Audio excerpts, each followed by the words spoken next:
The NFL owners' meetings are in full swing. What are the biggest takeaways from that? That and more on today's episode of Locked On Bucs.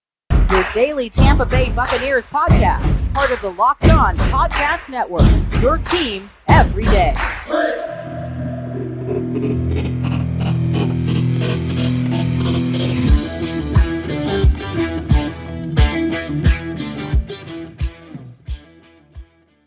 What's up, and welcome into this WTSP Wednesday episode of Locked On Bucs, your daily podcast covering the Tampa Bay Buccaneers, part of the Locked On Podcast Network, your team every day. I want to thank you for making Locked On Bucs your first listen review every single day.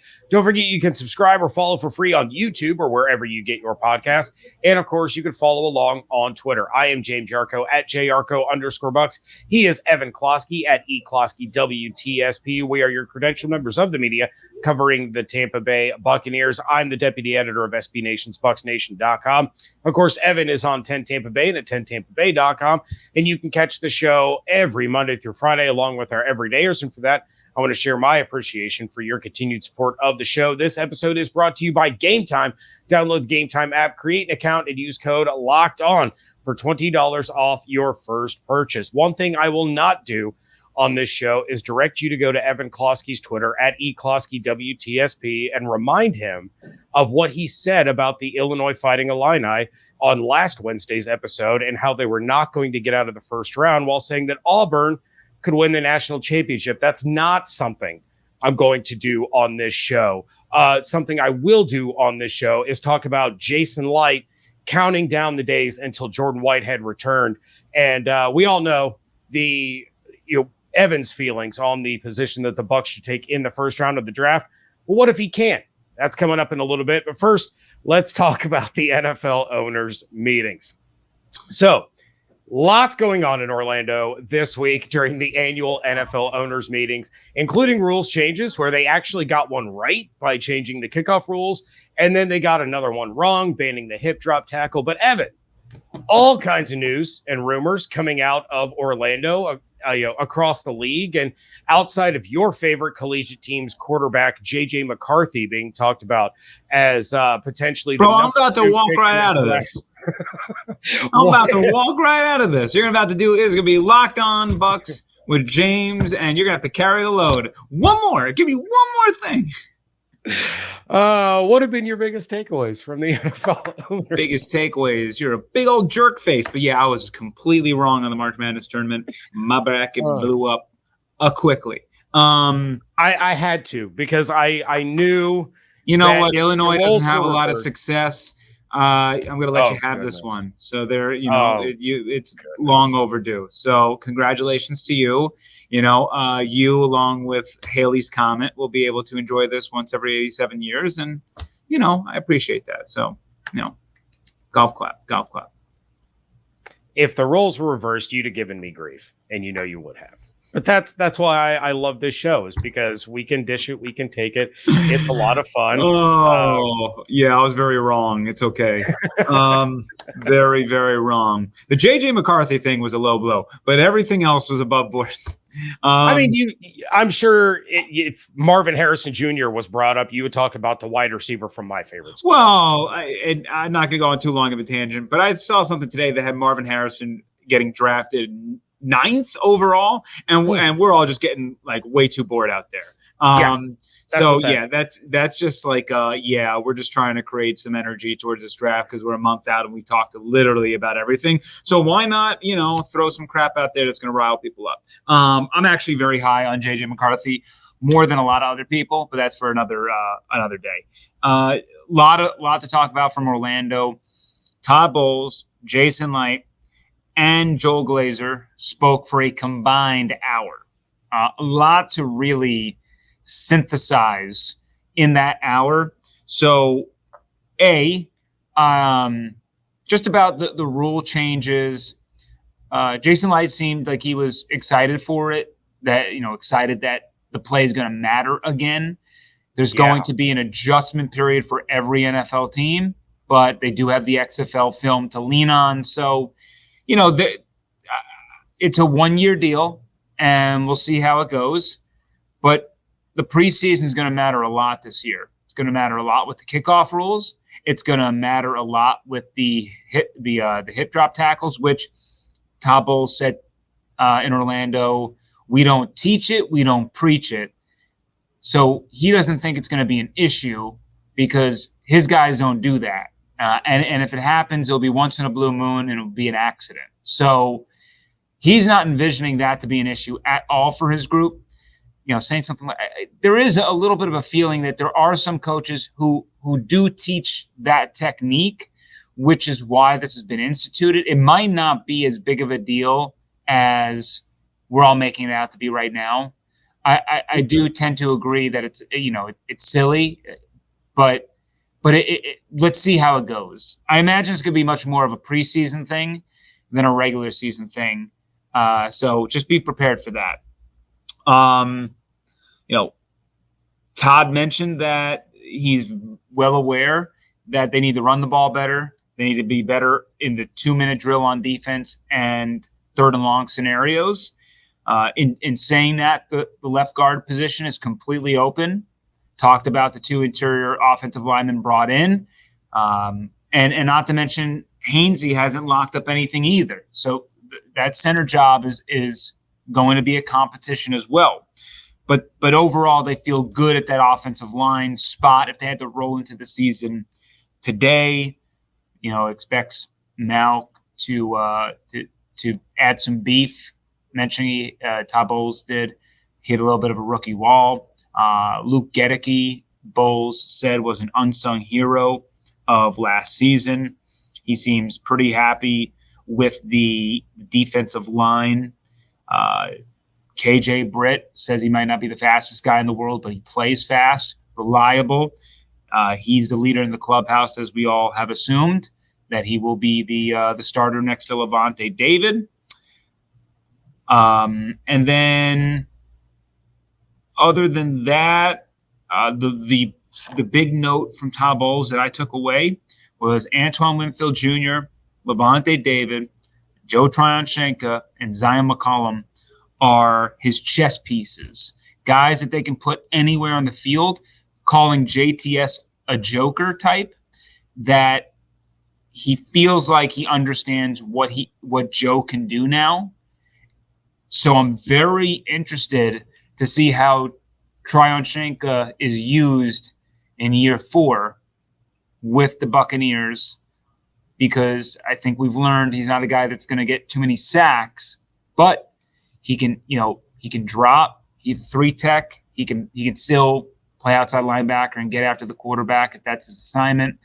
So there's a lot of things that Joe can do, and it was just very interesting for him to kind of say, yeah, we're gonna put him all over the place, and mention him with those 4, and saying some great stuff about Whitehead, which we'll talk about soon. As for Jason Licht, both him and Bowles mentioned that Carlton Davis is great when on the field, but they got great value for him. Believe it's a win-win type of deal.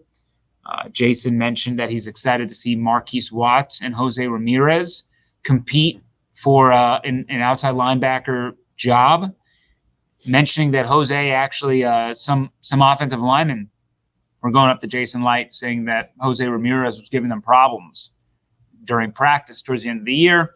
Jason Licht mentioned that he was injured in year 1, didn't really get to see much of him, but is excited to kind of see how that plays out. We saw a little taste of Marquise Watts. Really interested to see how he can make that next step, because Todd Bowles mentioned scheme was a little bit of a struggle for him in learning that in year 1. Seems like wide receiver is of interest for this team.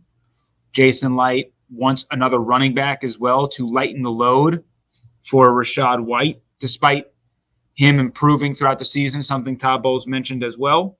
But Jason said that there is depth at wide receiver, running back, and offensive line. I would imagine that they're going to attack all 3 of those positions in the draft. He also mentioned, Jason Licht did, he likes to show restraint, not always trying to trade up, but at least reading the tea leaves, I think they would absolutely pull the trigger this year to trade up and use that third-round pick they got from Carlton Davis as ammo, was his word. We can use that selection or use that as ammo to trade up. They are prepared to really do a myriad of things. So where I typically enter a draft before last year, there was a stint there of 3-4 years where they were kind of building depth, maybe trade down, acquire assets. Last year, they traded up a smidge to get Trey Palmer. And now this year, though it's never really been Jason Licht's MO, he, of course, famously traded up a spot there to get Tristan Wirfs.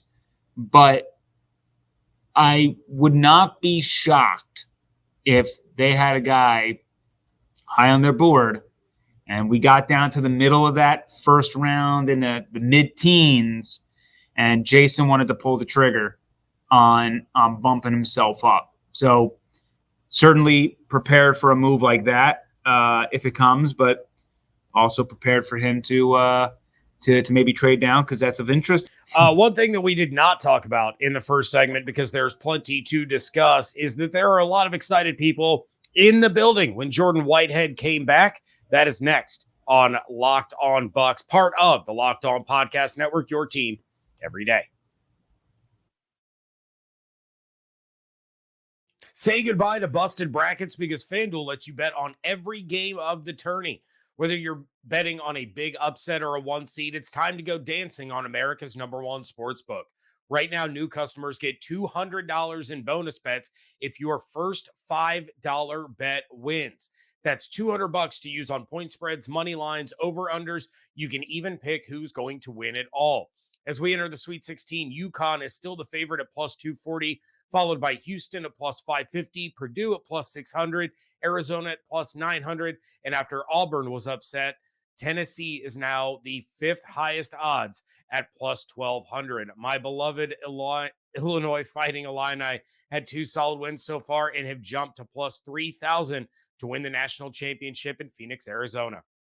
Just visit FanDuel.com/locked-on and bet on college hoops until they cut down the nets.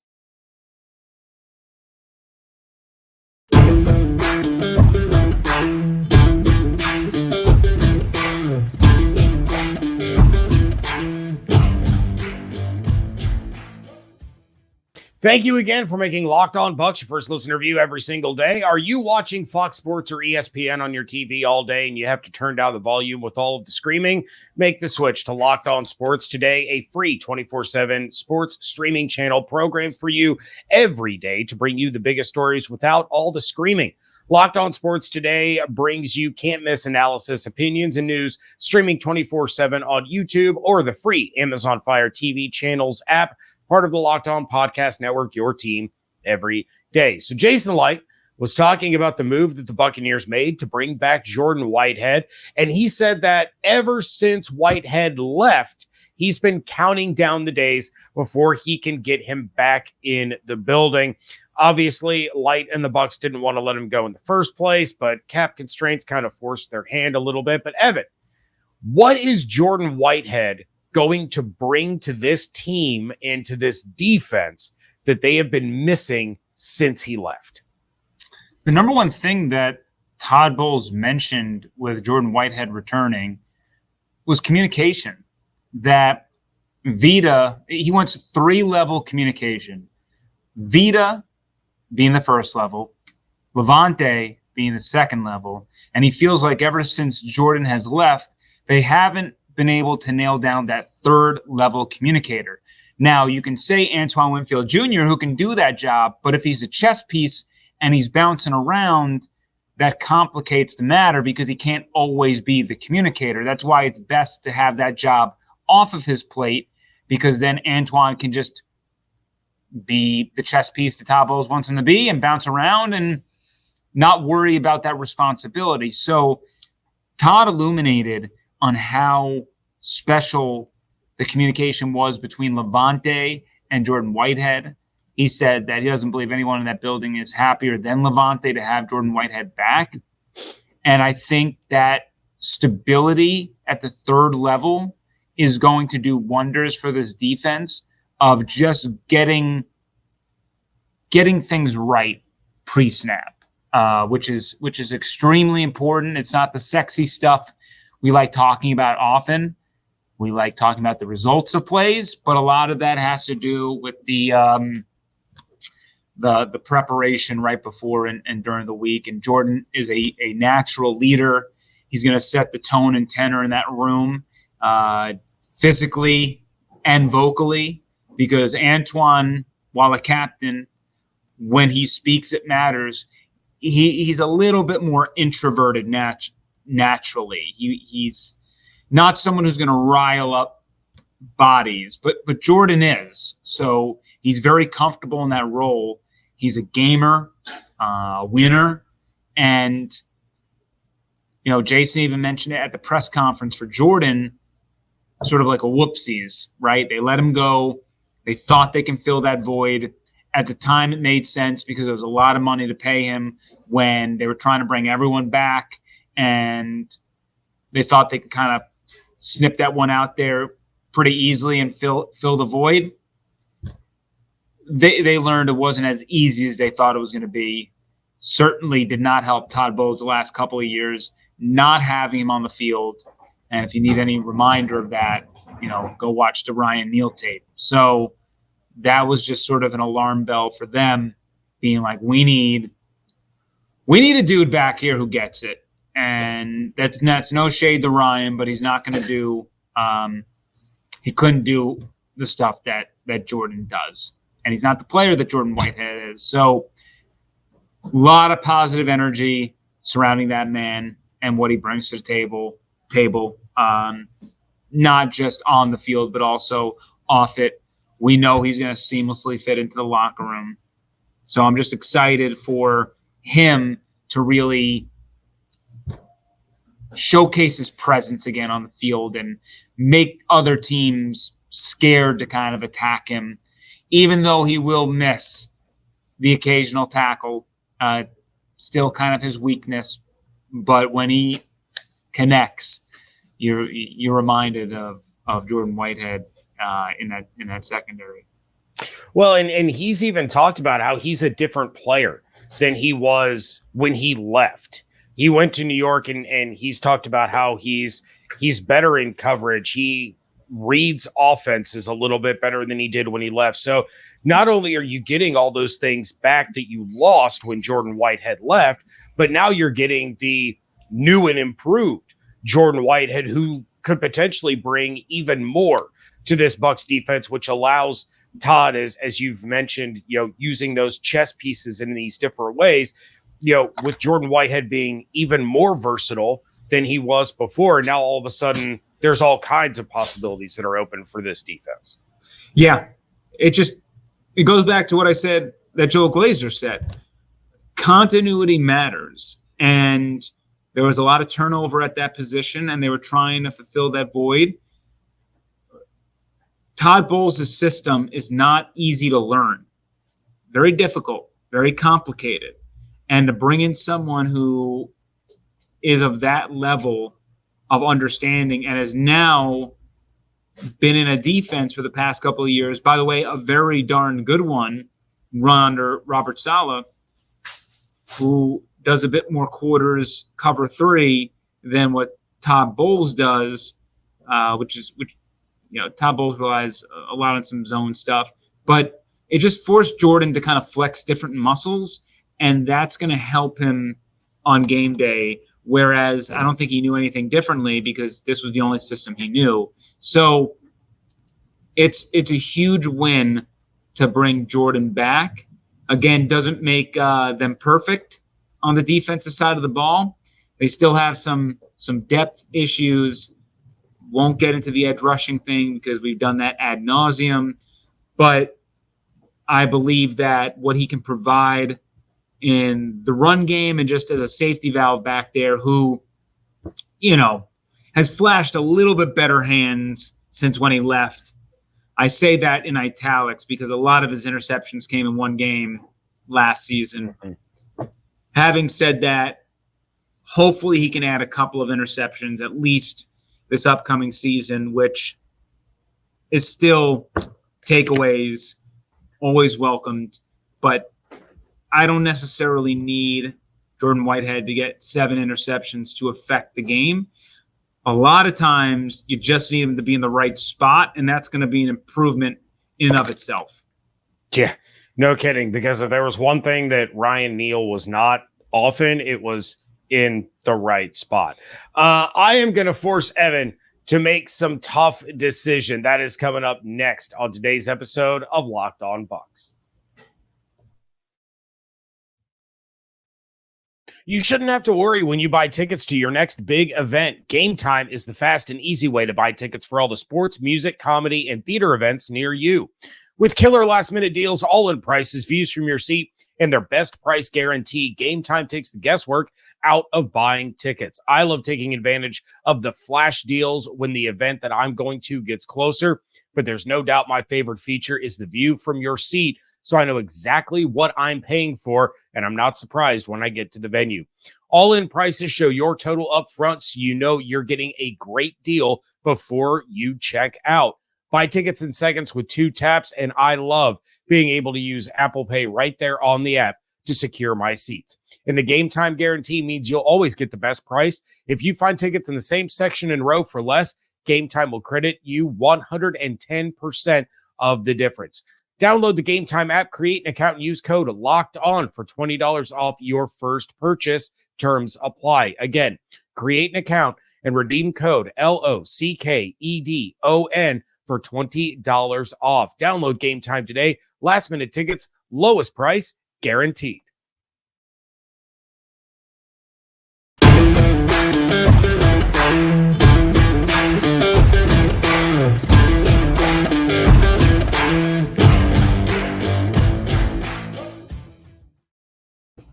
Wrapping things up here on the WTSP Wednesday episode of Locked On Bucs. And there's lots of draft talk going on now as we are less than a month away from the big event in Detroit. And Evan, I think every WTSP Wednesday for the last 2 months, you and I have stressed how important it is that the Bucs get a difference maker at edge rusher. And I've talked about it on nearly every episode that you aren't on. So it's been nonstop talking about how vital it is that the Buccaneers get an edge rusher, because it is.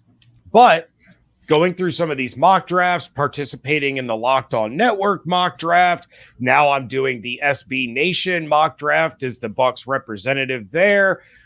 Things don't always, or rarely ever, go the way that you want them to. So if there is no edge rushers there for the Bucs at 26, Turner, Latu, Verse, Chop, Darius, they're all gone. Who are 3 players or maybe 3 positions that you would like to see the Bucs prioritize or go after that would be worth that 26th overall pick? Well, 1 and 2 will be wide receiver and offensive line, interior offensive line.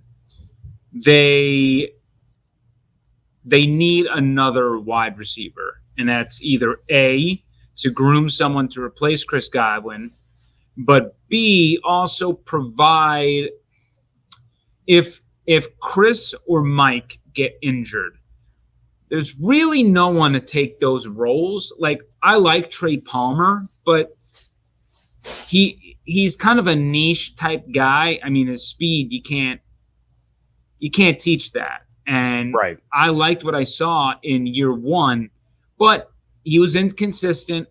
There were a handful of drops along the way, but certainly someone that I like. Just, he plays a very specific role.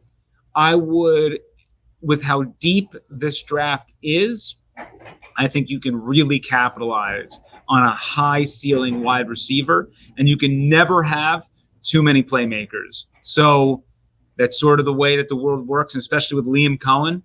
You can give him 3 options, 3 legit options.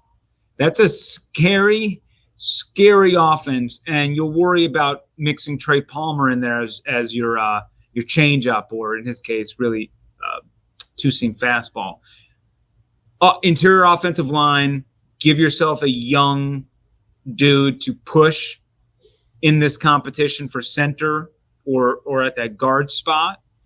Certainly you brought in some veteran darts on short-term deals, but that's not a long-term answer. So you can bring in someone with a high ceiling. Either they earn the job or they learn for a year and they're prepared to take over next year. So again, you never really want to take that position for granted in the trenches.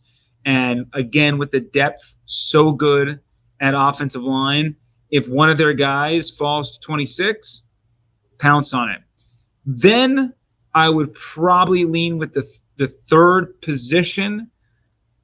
I would probably lean cornerback, only because I don't think that I think there are some dudes in that range who fit.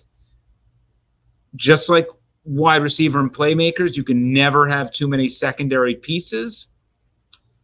You need now someone to replace Carlton Davis. Now, Zion can do that, but you need someone now in that number 3 role because Jamel Dean, he gets injured as well a lot. It's a position that gets beaten up. They're not the biggest dudes, and they got to make a lot of tackles. So you just want to be prepared. So I would say wide receiver, interior offensive line, and cornerback are the 3 positions that I would look into. Yeah, and those are all 3 that I have on kind of my top 5 list outside of edge rusher. I always kind of put interior offensive line and corner above wide receiver. So I was kind of surprised to hear you mention that as it's as such a good look at. It's such a good class at wide receiver. That's normally I say yes to you, and I agree. but I guarantee you at 26, there's going to be a name there that we're like, oh damn, they can get him. And I think with this year in particular, it just when you can get someone of that high caliber who can impact you right away, I'm willing to kind of bump that status up. Well, and now all of a sudden, Malachi Corley out of Western Kentucky is getting all the buzz. People are calling him Debo. They're saying he's that fringe end of the first round, beginning of the second round kind of wide receiver. He's got a top 30 visit with the Bucs. Like it, the Bucs among, I think it was like 9 other teams that he's going to visit. So, that is a guy where maybe if the board falls this way, he's a difference maker. And, can you include him? I don't know if he did any special teams at Western Kentucky, but is that a guy all of a sudden that you can use to take advantage of these new kickoff rules and inject some offense there? So, and we have to talk about the new kickoff rules, by the way. Now, this still doesn't affect punts, but is Devin Tompkins as effective as a kickoff returner in this new system? Because it seems like it's not about speed anymore. It's about vision. So you kind of want like running back backgrounds to do this stuff. And maybe Devin's kind of like, part of these end around things, but just something to consider. Yeah, that's an absolutely great point. So that might be something that they look for in a potential wide receiver draft pick, is a guy who did kickoff returns and maybe did punt returns and had some success there because of these new rules. You have the opportunity to now have an electric play that can flip a game in an instant with these new rules. We'll see how they all shake out, but you make a great point there about Devin Tompkins as well. But Evan, I think that's going to do it for this episode. Please check out everything going on 10 Tampa Bay and at 10tampabay.com. Check out everything that I'm doing over at bucksnation.com. Follow on Twitter at Locked On Bucs, at JYarcho_Bucs, and at eCloskey WTSP. Become a Locked On Bucs insider. Go to joinsubtext.com/LockedOnBucs to sign up. And also do not tweet Evan Klosky to remind him of how well Illinois is doing. Hope you all have an absolutely outstanding day. Stay safe, stay healthy, fire the cannons. Want to thank you so much for joining us right here on Locked On Bucs, part of the Locked On Podcast Network, your team every day. Bye.